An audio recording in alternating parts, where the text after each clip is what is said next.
نزل به الروح الأمين على قلبك لتكون من المنذرين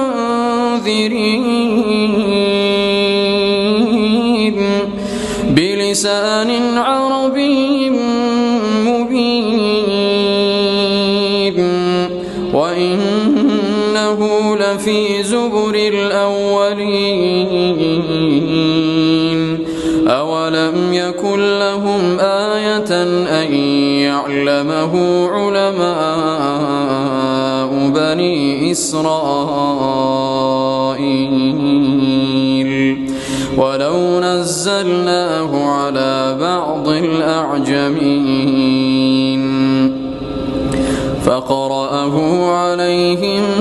ما كانوا به مؤمنين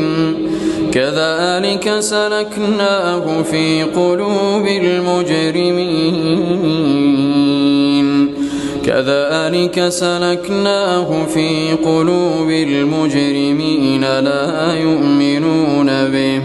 لا يؤمنون به حتى يروا العذاب الأليم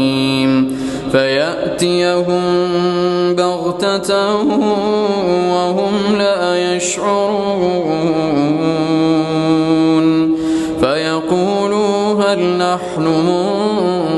منظرون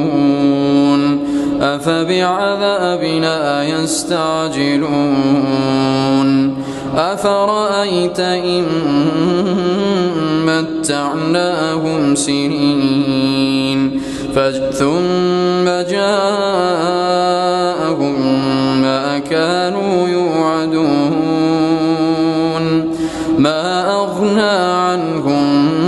ما كانوا يمتعون